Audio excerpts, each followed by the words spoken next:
கர்த்தருடைய நாமத்திற்கு மகிமை உண்டாகட்டும். Praise be to the name of the Lord. தேவன் நம்மை உருவாக்க விரும்புகிறார். God wants to develop us. தேவ ராஜ்யத்துக்கு தகுதிப்படுத்த விரும்புகிறார்.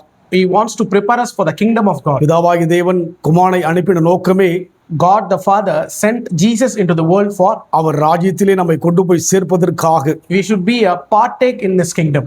உலகத்தில் அநேக தீர்க்கதரிசிகளை தேவன் அனுப்பினார். For God sent many prophets before him. அவர்கள் யாவரும் பாவத்தில் பிறக்கப்பட்டபடியினாலே, They have been born in sin.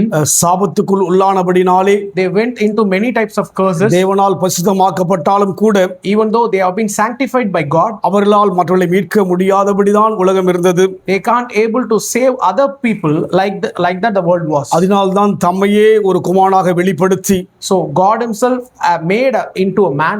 மீட்டெடுத்தார். He saved this world அன்பின் மூலமாக, by love, இரக்கத்தின் மூலமாக, by his mercy, மன்னிப்பின் மூலமாக, by his redemption, அவர் இரத்தத்தின் மூலமாக, by his blood, அவருடைய மரணத்தின் மூலமாக, by his death on the அவருடைய Calvary, உயிர்த்தெழுதல் மூலமாக by his resurrection from the dead. முழுமையை மீட்டெடுத்து விட்டார். Completely he has redeemed us. தேவ ஜனங்களாகிய நம் வாழ்க்கையிலே All the godly people's இந்த life, பூமிக்குரிய வாழ்க்கை முடிகின்ற போது when they entered this earthly life, நமக்கு நித்திய வாழ்க்கை இருக்கிறது. we have an everlasting life. இந்த தெளிவு நமக்குள் எப்போதும் இருக்க வேண்டும். We should have a clarity on this. அதனால் ஒரே ஒரு வாழ்க்கைத்தான். So we have only one life. இந்த வாழ்க்கையிலே In this life, தேவனை நம்மால் காண்பிக்க முடியாது. we cannot able to show God நம்முடைய செயலாலும், by our works, நம்முடைய கிரியையினாலும், by our doings, நம்முடைய அன்பினாலும், by our love, நம்முடைய தாழ்மையினாலும், by our humbleness, நம்முடைய பொறுமையினாலும், by our patience, நம்முடைய சகிப்பினாலும் by our tolerance only, ஆண்டவரை வெளிப்படுத்த we can able to show God. ஆவியானவர் நமக்குள்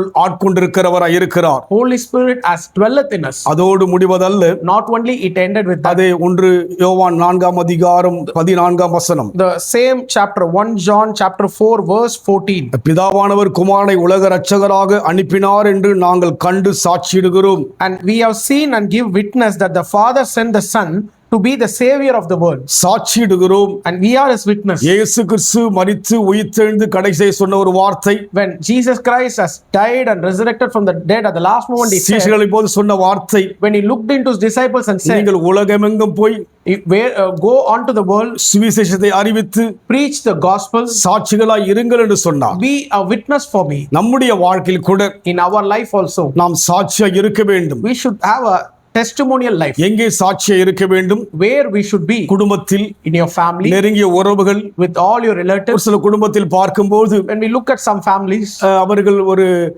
புறஜாதியா இருந்து தேவனை ஏற்றுக்கொண்ட மக்களை பார்க்க முடியும். they came from a non-Christian background, then accepted Christ as their savior. தேவனுக்குள்ளாய் ரட்சிக்கப்பட்டு வந்த பிற்பாடு After they get saved in the Lord, தன் குடும்பத்தில் இருக்கிற மற்றவர்களை மீட்க முடியாதபடிக்கு இருப்பதை பார்க்க முடியும். we see a people, they can't able to save other people in their families. ரட்சிக்கப்பட்டாலும், Even though they get saved, தேவ சபையிலே அவர்கள் ஒரு அங்கமா இருந்தாலும் கூட, even though they are a member in our church, அவர்கள் குடும்பத்தில் போகும்போது when we go into their families, அவர்கள் சாட்சியம் இல்லாதபடிக்கு they don't have a அந்த testimony. குடும்பத்தினுடைய பாரம்பரியத்துக்கு ஆராதனைகளுக்கெல்லாம் அவர்கள் விட்டு விடுகிறதாய் பார்க்க முடிகிறது. They are leaving that family onto their older traditions and their customs. அப்படி இருக்கவே கூடாது. We should not be like that. சாட்சியம் இருக்க வேண்டும். We should be a testimony. அவளை மீட்க வேண்டும். We should save them. அவர்களை தேவனுக்குள்ளாக ஆதாயப்படுத்த வேண்டும்.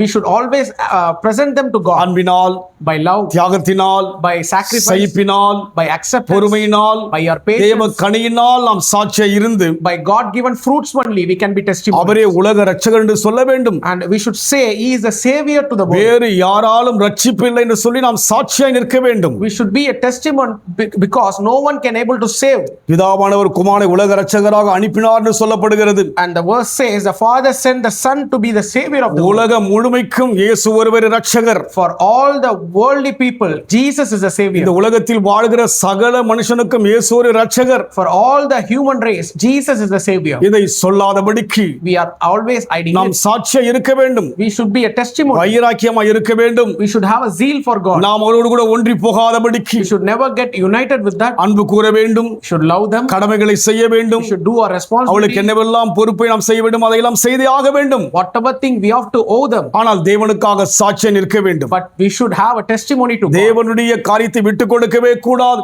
We should never sacrifice God's things for others. வேதம் சொல்கிறது, Bible says விசுவாசிக்கும் அவிசுவாசிக்கும் சம்பந்தம் ஏது என்று சொல்லி, a faith one and a non-faith one, they don't go with the same way. இருளுக்கும் ஒளிக்கும் ஐக்கியம் ஏது என்று சொல்லி பார்க்கிறோம். We see the light and the darkness are different. அதனால் தேவஜனமாகிய நாம், So godly people like you நம் and me, ஒருவர்கள் ஒருவேளை தேவனை அறியாதபடி இருந்தால், people in our family, they don't know the God. அவர்கள் மத்தியிலே சாட்சியா இருக்க வேண்டும். In between them, we should have a testimony for அறிந்தும் God. கலங்கி கொண்டிருந்தால் People are there. அவருடைய கலக்கத்தை போக்கும்படிய சாட்சியா இருக்க வேண்டும். We should be a testimonial to solve them.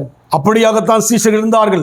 Disciples were in that manner only. சாட்சிகளை வாழ்ந்தார்கள், They lived a testimonial. வைராக்கியமாய் வாழ்ந்தார்கள். They have a zeal for God. பழைய ஏற்பாடுடைய சாட்சிகளை வாழ்ந்ததை பார்க்கிறோம். When we look at the Old Testament also, they were living a testimony. அவர்தான் ரட்சகர், He is the Savior. அவர்தான் ரட்சகர். He is the Savior. உலகத்தில் இருக்கிற எல்லா மக்களுக்கும் தேவன்தான் ரட்சகர். He is the Savior for the entire people. நாம் சாட்சியா இருக்க வேண்டும். We should be a testimony. தேவனுக்காக மகிமை வாழ வேண்டும். We should live a gloriful life for God. இதையெல்லாம் செய்யும் போது When we do this, தேசமே பயப்படாதே, fear not, O nation.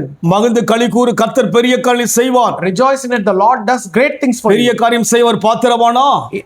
He is capable to do our great things. பாத்திரவான் தான். Yes, he is great. உலகத்தில் இருப்பவனை பார்க்கலும் He who is in this world, நமக்குள் இருக்கிற ஒரு பெரியவர், the one who is in us is அவரே greater. உலகத்துக்கு தேவன், He is God for the அவரே world. உலகத்துக்கு ரட்சகர். He is the Savior of the world. சாட்சியாய் வாழ்வோம். Let us live a testimony. மகிமையான காரியம் தேவன் செய்ய விரும்புகிறார். God wants to do a glorious thing. குடும்பங்களை ஆசீர்வதிக்க விரும்புகிறார். God wants to bless our உங்கள் families. பிள்ளைகளை ஆசீர்வதிக்க விரும்புகிறார். God wants to bless your உங்கள் children. பிரச்சனைகளை தீர்க்க விரும்புகிறார். God wants to solve your உங்கள் problems. பலவீனங்கள் எல்லாம் நீக்கிப்பட விரும்புகிறார். God wants to remove your இந்த sickness. அனுபவங்கள் நம் வாழ்க்கையிலே This experience அதிசயத்தை காண பண்ணும். will make wonders in our life. அற்புதங்களை தேவன் செய்வார். God will do wonders in your தேவ life. சமூகத்தை நோக்கி பார்ப்போமா? Look unto God's presence today. அன்பின் ஆண்டவரே, Dear God, எங்கள் மேல் அளவில்லாத அன்பை நாங்கள் பார்க்கிறையா. thank you for infinite, எங்களை ஒரே விதமாய் வைக்காதபடிக்கு not to keep in the same way. நாளுக்கு நாள் எங்கள் தன்மை மறுரூபமாக்கும்படியாக, We are getting transformed in our day to எங்களுடைய day. வாழ்க்கை மற்றவர்களுக்கு பிரயோஜனமாய் இருக்கும்படியாக, It is a blessing to other எங்களை people. அநேக ஜனங்களுக்கு ஆசீர்வாதமாய் இருக்கும்படியாக, To be a blessing to other people. அநேகருக்கு சமாதானமாய் இருக்கும்படியாக Be a peacemaker to other தேவன் people. அனுக்கிரகம் செய்ய விரும்புகிறேன். God, show your mercy. அதற்காக தான் அபிஷேகத்தை கொடுத்திருக்கிறேன். That is the reason you give this லூதர anointing. பலபுதுருபியாதியா. Oh, we thank you, Lord. கர்த்தாவே,